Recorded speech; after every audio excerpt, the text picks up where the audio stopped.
A profecia bíblica claramente revela o futuro. A profecia não adivinha, ela sabe, porque a profecia foi inspirada por uma mente divina que deseja que saibamos o que está para acontecer neste mundo, para que possamos nos preparar.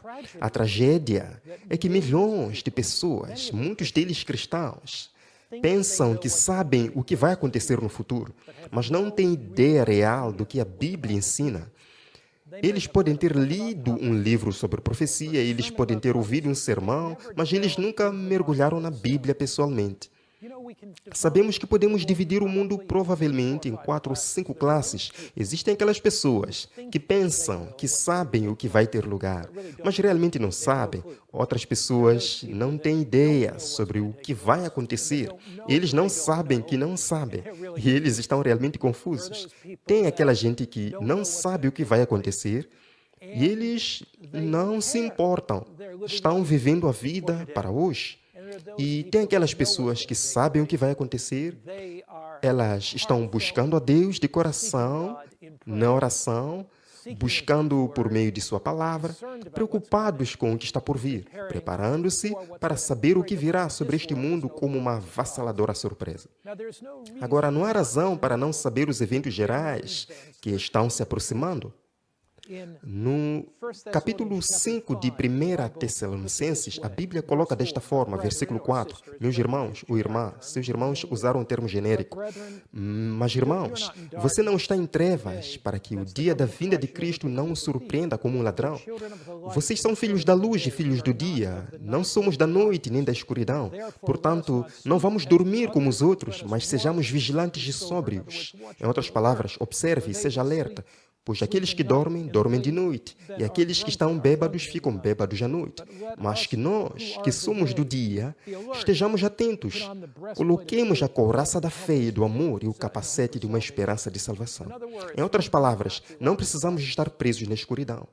Nos dias de Cristo, muitos dos líderes judeus pensaram que sabiam o que estava acontecendo, mas ainda, embora a profecia predisse que Cristo viria como servo sofredor, que viria como um cordeiro moribundo, eles pensaram que ele viria em glória e poder. Eles entenderam mal os eventos sobre a vinda de Cristo e, portanto, eles perderam a vinda do Messias. Eles perderam o maior evento da história do mundo até aquele ponto. Jesus tinha vindo e eles não sabiam disso.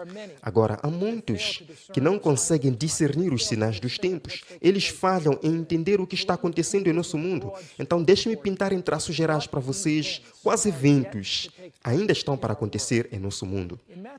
Em Mateus capítulo 24, versículo 14, Jesus disse: este evangelho do reino será pregado em todo o mundo, como uma testemunha para todas as nações. Então o fim virá. Antes da vinda de Jesus, o evangelho de Cristo, a verdade sobre Jesus, a verdade de sua palavra irá até os confins da terra. Você acha que Satanás pode ler? Ele com certeza pode. Lúcifer já foi um anjo brilhante no céu. Ele certamente pode ler. Você acha que ele leu essa profecia em Mateus 24? Ele com certeza tem lido. Então, se ele vir o evangelho indo para os confins da terra através da internet, YouTube, Facebook, rádio, televisão, por meio da página impressa, por meio do testemunho do povo de Deus, você acha que o diabo faria todo o possível para impedir esses eventos de ocorrer? Em Apocalipse 18, encontramos esta profecia novamente. A profecia de que a palavra de Deus irá até os confins da terra um pouco antes da vinda de Jesus. E vemos em Apocalipse 18 como apenas Satanás vai tentar destruir aquela proclamação. Apocalipse 18, verso 1. Depois destas coisas, vi outro anjo descendo do céu. Quando você lê sobre a descida de um anjo do céu, tem a ver com uma mensagem divina, de um mensageiro divino vindo da terra, inspirando o povo de Deus, motivando o povo de Deus. Depois destas coisas, eu vi outro anjo descendo do céu com poder e grande glória, e a terra foi iluminada com a sua glória. Então, aqui novamente é uma previsão de que a palavra de Deus sairá com poder nos últimos dias da história. O Evangelho não vai piscar como acenda uma vela e apague, mas a mensagem do Evangelho irá adiante com poder.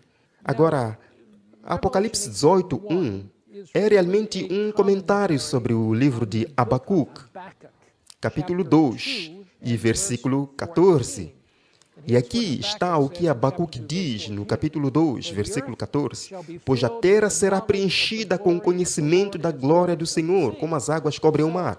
Então, cada cidade, cada aldeia, cada comunidade, cada indivíduo em todas as grandes cidades terá uma chance, antes da segunda vinda de Cristo, de entender o Evangelho, para entender a graça de Deus, entender que Jesus veio, que Ele viveu a vida perfeita que nós deveríamos ter vivido, Ele morreu a morte que nós deveríamos ter morrido, Ele ressuscitou dos mortos, Ele é o nosso grande sumo sacerdote no céu. Aquela mensagem, de acordo com Abacuque, capítulo 2, o que nosso texto diz, pois a terra será preenchida com o conhecimento da glória do Senhor. Agora, o diabo sabe que isso vai acontecer. O diabo conhece Apocalipse 18:1. Eu vi outro anjo descer do céu, tendo grande poder.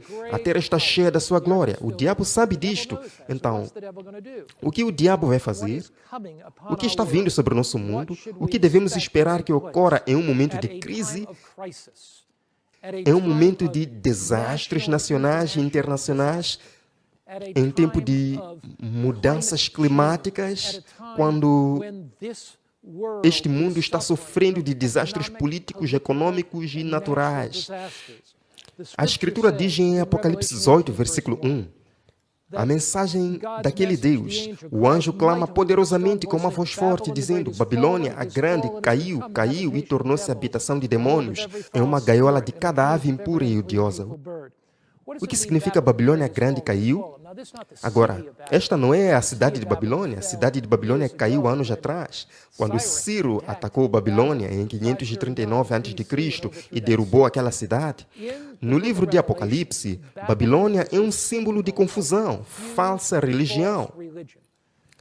Os babilônios adoravam ídolos. Os babilônios adoravam os mortos. Acreditavam na imortalidade da alma. Os babilônios eram adoradores do sol. Então, Babilônia representa uma religião falsa. Ela representa uma religião apóstata, que se afastou da verdade de Deus. É derivado da verdade sobre os mortos, quando a Bíblia diz que os vivos sabem que eles morrerão, mas os mortos não sabem nada. Porque se houver uma alma imortal que deixa o corpo na morte, então essa alma pode se comunicar de volta com os vivos, e se puder, ele nos abre para o engano. 53 vezes a Bíblia diz que a morte é apenas um sono. E então, Babilônia era o centro de adoração ao sol. Mas em toda Israel antiga, a Bíblia disse em Ezequiel 20, versículo 12, santificai meus sábados.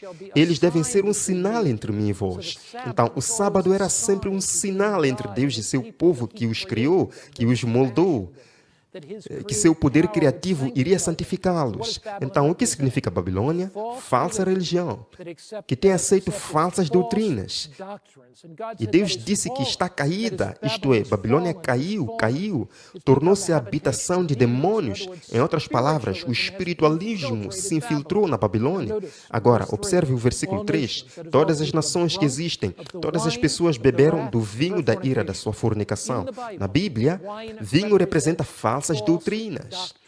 No livro de Salmos, diz que Deus passaria ao redor do copo da salvação. Em outras palavras, no copo de Deus existe o suco de uva puro. Não é fermentado, não é contaminado com falsidades. O que é fornicação? Fornicação é uma união ilícita. O livro de Tiago diz que vocês, adúlteros e adúlteras, amizade com o mundo é inimizade com Deus. Assim, na Bíblia, uma mulher pura e verdadeira representa a noiva de Cristo. Uma mulher pura e verdadeira. Jeremias 6, versículo 21. Compara a filha de Sião com uma mulher humilde e delicada. A filha de Sião é a igreja. Então, a igreja de Deus é comparada à noiva de Cristo, uma mulher pura. Em Apocalipse 12, verso 17, a Bíblia diz que o dragão Satanás está zangado com a mulher, que é a verdadeira igreja. A igreja pura vai fazer guerra com o remanescente dela, semente. Essa é a última igreja que guarda os mandamentos de Deus e tem um testemunho de Jesus. Em Apocalipse 14, versículo 12, se diz, onde está o povo de Deus? Aqui estão os que guardam os mandamentos de Deus e a fé de Jesus. Então, Deus terá um povo no tempo do fim que está cheio da fé de Jesus. Eles são totalmente leais a Cristo. Eles estão totalmente comprometidos com Cristo. E nesta lealdade, os leva à obediência a Deus, aos seus mandamentos, incluindo o sábado. Eles adoram o Criador no dia que o Criador colocou como um memorial de sua atividade criativa. Mas Babilônia, todas as nações beberam do vinho do cálice da falsa doutrina. Eles cometem fornicação. Eles deixam seu verdadeiro amor, Jesus. A quem se unem? A Bíblia diz: e os reis da terra têm cometido fornicação. Com quem? Os reis da terra, os políticos, líderes e os mercadores da terra são enredados pela abundância das suas iguarias. Então, aqui você vê uma união tripla. Veja essa imagem. Há um momento de crise em que o Evangelho está indo até os confins da terra e que a terra está sendo preenchida com a glória de Deus. Há fome, terremoto, incêndio, inundações, desastres naturais no mundo. O diabo se move para unir a religião falsa, que é derivada da palavra de Deus, poderes políticos e também poderes econômicos. Estes eros triunfantes unidos e veem o povo de Deus sendo leal e firme para Ele. Eles veem um mundo em caos e confusão, com terremotos, desastres naturais, colapso econômico. Você sabia que o livro de Apocalipse prediz o colapso econômico? Deixe-me ler para você, Apocalipse 18. Que estamos procurando lá, Apocalipse 18, começamos com o versículo 7. Quanto ela glorificou a si mesma e viveu deliciosamente, tanto tormento e tristeza que doa a ela. Portanto, suas pragas virão em um dia. Versículo 8, haverá luto, fome, fogo, e ela será totalmente queimada pelo fogo. O Senhor está julgando a terra, para que você veja o que está acontecendo aqui. Tudo que pode ser abalado será abalado.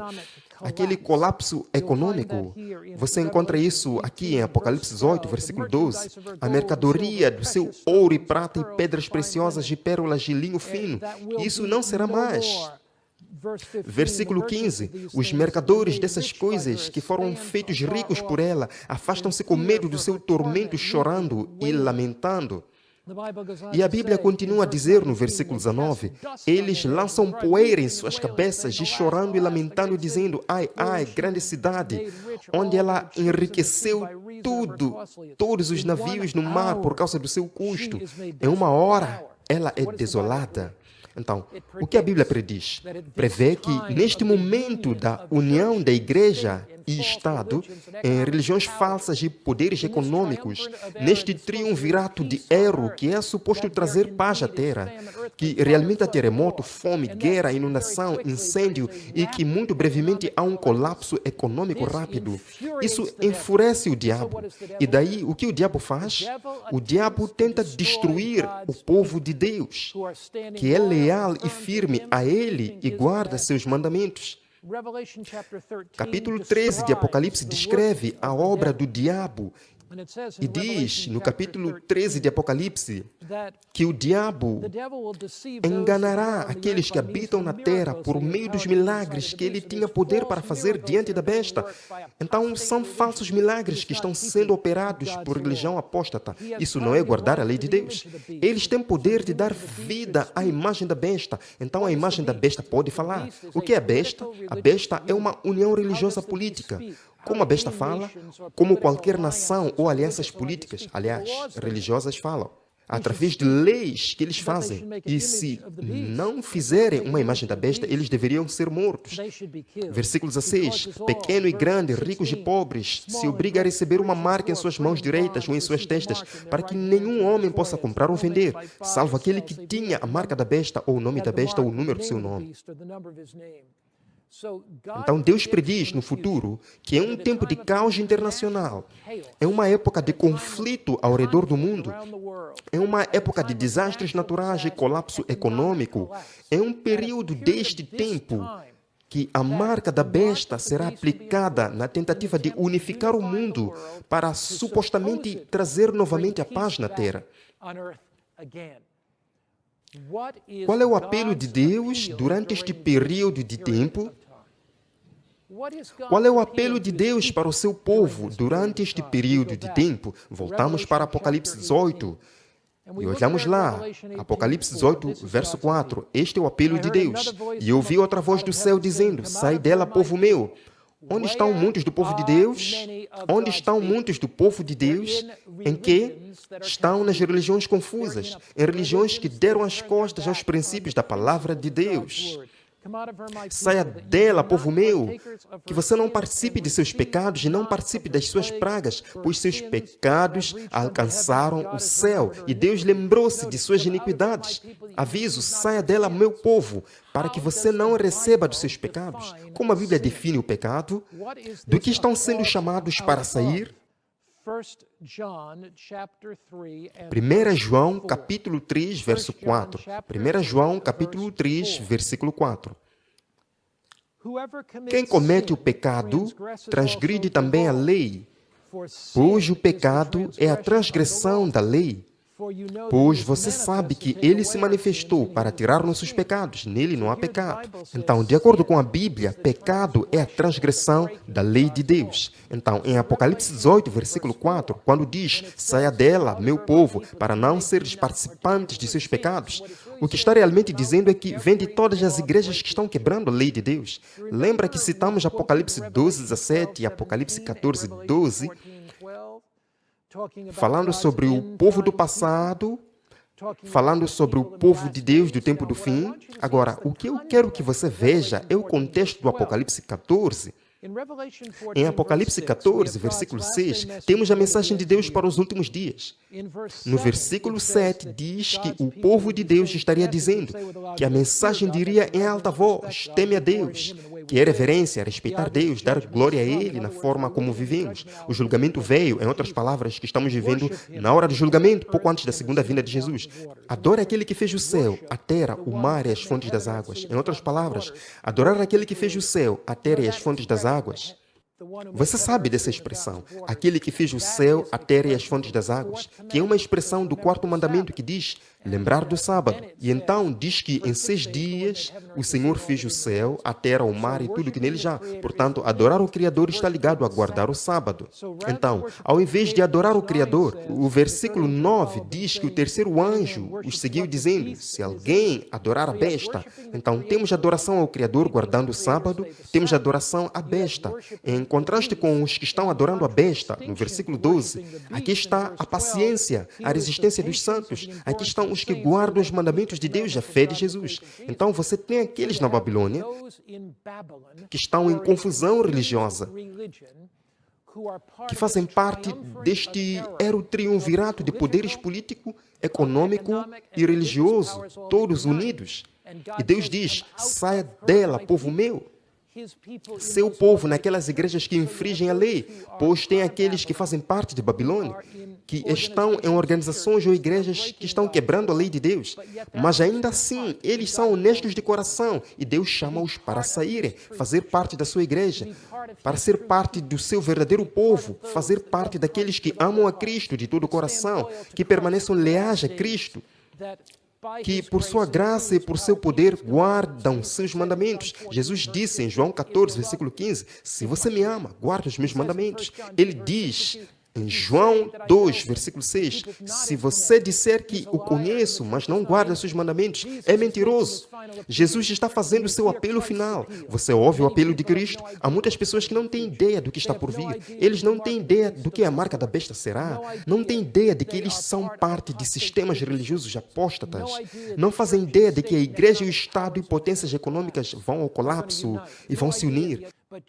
Mas Jesus diz, você pode ser um filho do dia e um filho da luz. Ouça o apelo de Deus ao seu coração. Não é por acaso que você está assistindo esse vídeo do YouTube. Jesus está atraindo o seu coração. Ele está apelando para você tomar uma decisão. Ele está apelando para você segui-lo. Ele está apelando para você sair e ser parte do povo dos últimos dias. Pessoas que amam o suficiente para serem obedientes e leais e guardar os seus mandamentos. Dirá, Jesus, eu quero lutar com você. Eu continuo dando minha vida para você. Jesus, tudo que eu quero é ver você. Eu vejo que a crise está chegando e eu quero estar do lado de Jesus. Jesus irá protegê-lo. Você estará seguro nos braços de Cristo. Ele é o nosso refúgio, Ele é a nossa segurança. Nele estamos seguros até o dia que Ele volte.